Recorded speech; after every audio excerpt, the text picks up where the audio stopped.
안녕하세요. 그동안 우리나라의 경제 사회 구조는 성장을 지속하면서 근래에 와서 이전과는 좀 다르게 아주 복잡 다양해지고 있습니다. 지금까지와는 아주 다른 방식으로 새로운 사회상이나 또는 미래상에 대하여 제시가 필요하게 되었습니다. KDI, 즉 한국개발연구원은 우리나라의 경제사회 정책을 설계하는 국책연구기관이죠. 1971년 개원 이래 50년 동안 주요 정책을 설계하는 데 중추적인 역할을 수행해 왔습니다. 지금도 IMF, OECD, 월드뱅크 등 국제기구 등과 또 브루킹스 등 전 세계 정책 연구소로부터 다양한 정책 설계 및 연구를 요청받고 있다고 합니다. 금년 초에 KDI에서 한국 경제의 미래에 대한 연구 보고서를 책으로 출간했는데요. 요약해서 한번 살펴보도록 하겠습니다. 그리고 최근에 대선 주자들도 국가 운영에 대해서 여러 가지 공약들을 많이 이야기하고 있기 때문에 한번 비교해 보는 것도 의미가 있을 것 같습니다. 우리나라의 1인당 국내 총생산은 2017년에 3만 1,605달러를 기록하였습니다. 사상 처음으로 3만 달러를 우리나라가 넘어서게 되었지요.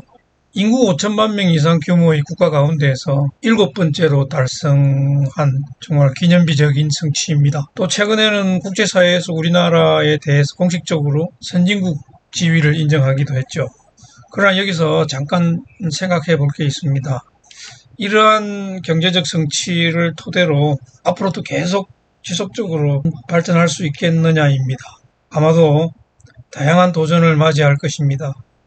이 부분에 대해서 차분히 한번 살펴보고 신중한 대응책을 마련해야 될 시점이 아닌가 그런 생각이 듭니다. 향후에 다가올 도전에 대해서 잘 대처하기 위해서는 통상 우리가 다른 선진국의 경험에서 교훈을 얻는 것이 지혜로운 방법입니다. 미국 같은 경우에는 3만 달러 달성 시점인 1997년 이전부터 꾸준히 성장을 했습니다. 이후에도 글로벌 금융위기 시기를 제외하고는 지속적으로 성장해 현재 6만 달러를 돌파하였습니다.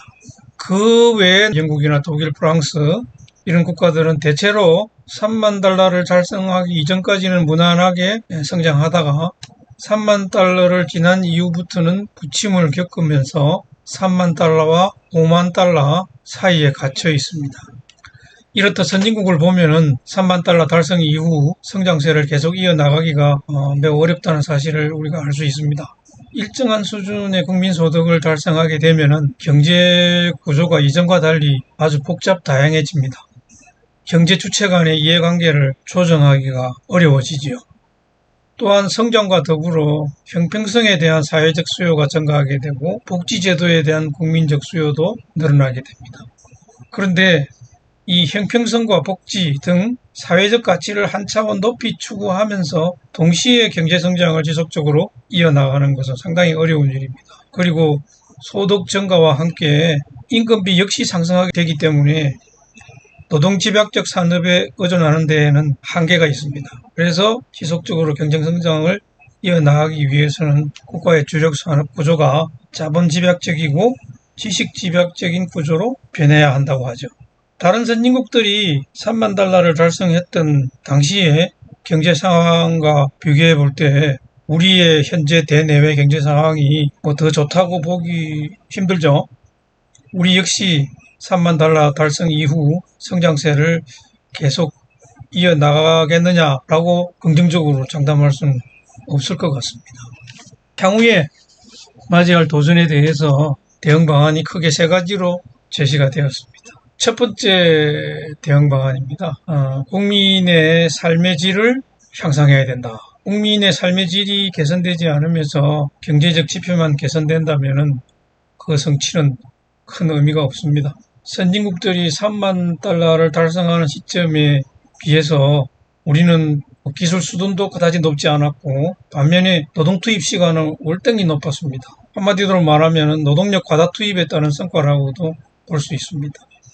3만 달러를 넘어서는 선진 경제 구조에서는 낮은 노동 생산성을 바탕으로 한 성장은 지속되기 어렵다고 분석이 되고 있습니다.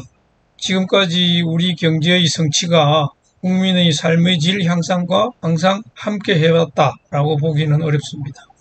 OECD에 따르면은 한국의 삶의 질 지수는 5.9로 OECD 회원국 평균인 6.5에 미치지 못한다고 합니다. 공동체 한국술이 꼴찌입니다. 환경도 꼴찌고요. 삶의 만족 부분에 대해서도 거의 하위권입니다. 일과 삶의 균형 이 부분에 대해서도 장시간 근로자 비율, 여가와 개인적 돌봄 이런 부분에서도 하위권에 다 맴돌고 있습니다. 우리나라는 급속한 경제 성장은 이루어냈습니다. 하지만 그에 걸맞게 국민의 삶을 개선하지는 못했습니다. 특히 삶의 질에 대한 평등도는 심각합니다. 향후 우리가 경제 성장을 지속하기 위해서는 국민 삶의 질 개선이 아주 필수적입니다. 이것은 어느 한 분야의 개선만으로 해결할 수 있는 것도 아닙니다. 복지제도 및 공공서비스 체계, 산업구조, 교육 및 노동제도 등 다양한 분야에서 근본적 변화를 필요로 하고 있습니다. 그 변화 과정 속에서 사회 구성원 간에 각종 갈등이 야기될 수 있겠죠.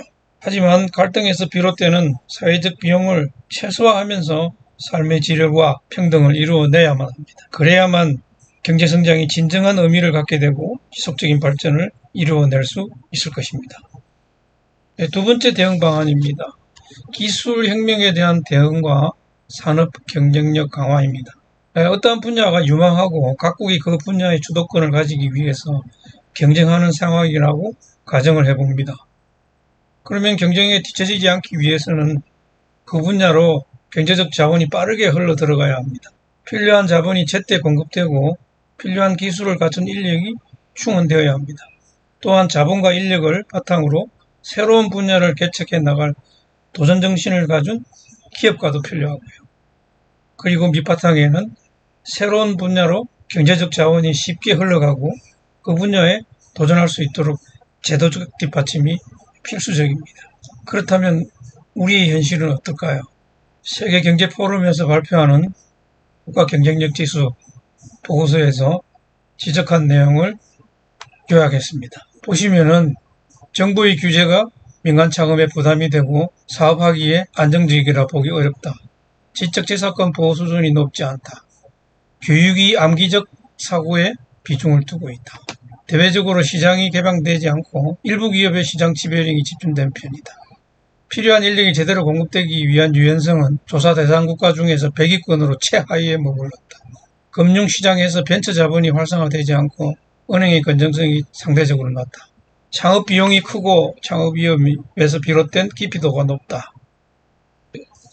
우리의 상황을 살펴보았을 때 앞으로 다가올 기술혁명에 적절히 대응하면서 산업 경쟁력을 키워나갈 수 있으리라고 장담하기는 어렵습니다. 공공부문, 자본시장, 노동시장, 교육제도, 기업 생태계 등 다양한 분야에서 문제를 개선해야 될 것 같습니다. 이 역시 단기간에 이루어내기는 어렵겠죠. 기업 문화, 노동시장 문화, 교육 방식, 규제 체계 등은 우리 국민들의 인식과 또 문화적 배경과 연결이 되어 있기 때문에 상당한 시간과 노력이 필요하다고 생각이 됩니다. 세 번째 대응 방안은 인구구조 변화에 대한 대응입니다. 우리나라의 인구구조 변화 현상은 아시다시피 첫 번째는 이 인구 성장률의 감소입니다. 두 번째는 이제 고령 인구 비중의 증가이죠. 통계청이 발표한 예측에 따르면 우리나라의 인구는 28년에 정점을 찍고 29년부터는 감소한다고 합니다.